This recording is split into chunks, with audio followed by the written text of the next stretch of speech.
TV musings. Yep, doing a lot of these. Spring preview and Star-Crossed. I like that one. I did a few. That one's not bad. That was my first one. The concept was there, got a little muffy. And the easy one. Go with this one. Alright, Star-Crossed. Let's take a look at Star-Crossed. Now this is, so fair warning, this is definitely, I'm going to definitely talk about the first episode in terms of, but I'm going to keep it more concept based. I've seen episode 1 through 4, and I realized, oh my gosh, I've seen 4 episodes of this. It's a new show. It's awesome. I really enjoy it. I haven't done a video about it. So there we go. So, Star-Crossed is a show, it's on the CW, and it's set 10 years after there's an alien ship crashes to Earth with aliens called Atrians, and they've set them up in sort of a separate sector, and now 7 Atrian teens are being integrated into high school. So, before they'd even started, all of the promo stuff and the commercials and the pictures and the concept even, I'm like, wow, you know, that really kind of sounds like Roswell. You know, and then I saw more and I saw the trailer and I was like, wow, that really looks like Roswell, you know, it's from 1999 to 2001. I loved Roswell, big fan of Roswell, but really felt like it, and except for the aliens were, they were not in plain sight. They were not known. They were just aliens. So, and then now that I've seen it, I'm like, wow, it's like a Roswell plus Alien Nation, which is from earlier. It's from the late 80s and stuff. And then I'm like, wow, I bet most of the people who watch the CW don't remember those shows because they're too young.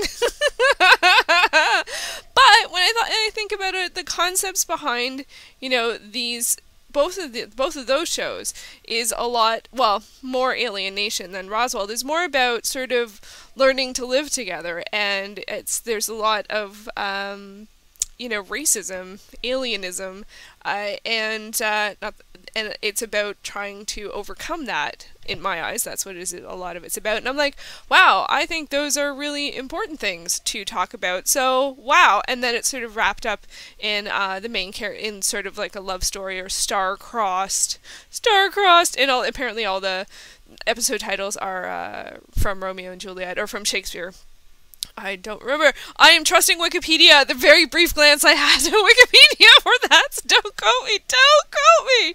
So, barring the fact that I feel really old now that I remember both Roswell and Alien Nation, and realizing that most of the audience may or may not, and I've actually seen it, I really enjoy it. My first reaction is I love the series premiere, without a doubt. I knew I was going to be watching the series. I like the 2 main actors. I like the human girl, Emery, and the Atrian boy, Roman. Really good. They have a great connection and really interesting stories behind both of them. I also like the technology. It's set 10 years after the crash, which I think we're really supposed to take as 10 years into the future, and it feels like it's just pushing enough that it's like, yeah, I can imagine things going there, but not so inaccessible that we don't understand it, at least from the side of the humans. And from the side of the Atrians, we don't get to see too much about, like, obviously space travel, right?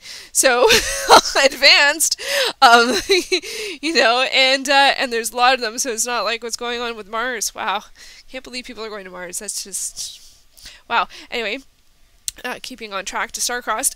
So yeah, so we don't get to see too much of that, at least as of yet.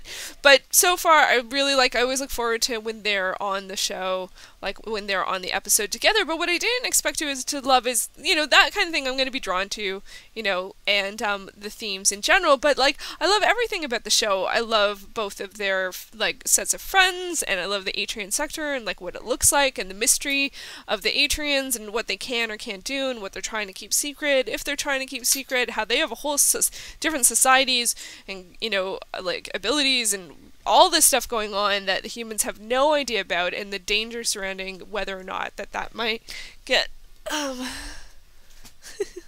cat's being a little excitable. Yes. So yeah, so I'm loving all of that. And there's lots of awesome themes going on. The theme of acceptance and versus resistance, and diversity versus sameness, and alliances and allegiances and challenges and secrets and all of this stuff. And for me, it's it's the acceptance piece that I'm like, yeah, you should just, you know, why be so upset about people that are different. An analogy, they're aliens. People, do you call aliens people? I don't know. I don't know what the PC term is, but it's just the fear behind the unknown, I think, drives a lot of that. And then whether or not you can accept something you don't understand, that's an interesting question too. All that kind of stuff. And there's a lot of mystery, and there's definitely a longer term plot, just eking in here some conspiracy stuff going on. Maybe, I don't know, who are people allied with, I don't know, but there's definitely a lot more to it than just the romance. So that was cool. Like, I was good enough to just go on the romance, but that was cool that there's more there, and the acting is good, the writing is good, and the themes are good. So I'm really happy about all of that. I'm curious to the greater mystery. I've had some good guest stars. I wonder if it's filming in Vancouver. I recognize some Canadian actors in there, which is always awesome. And yeah, I'm definitely going to keep with it. So that's Star-Crossed. I'm curious, have you seen it? Are you going to try it out? Have you enjoyed it? If you didn't watch it, if you're not watching it, why? If you stopped watching it, why? Or will you come on over to the Star-Crossed land? I gotta say, it's challenging. There is so much really interesting and exciting TV on, and I know this is one of their new series, and then they also have for the CW, and they have the 100 coming next week, I think. So yeah, I kind of expected to get more drawn to the 100 than Star-Crossed, and then when I started watching Star-Crossed, I'm like, oh no, I really like this. And now with the 100, I'm kind of like, do I have time for one more show? I don't know. And unfortunately, Star-Crossed, I do not see it listed on any Canadian channel, so you either have to have a cable subscription that carries the CW, or you can watch it via over-the-air on antenna if you have a digital... Well, if you want to know talk antennas, just PM me and I'll tell you the one that I have because I know it works. So there you go. There's Star-Crossed. Thanks so much for watching.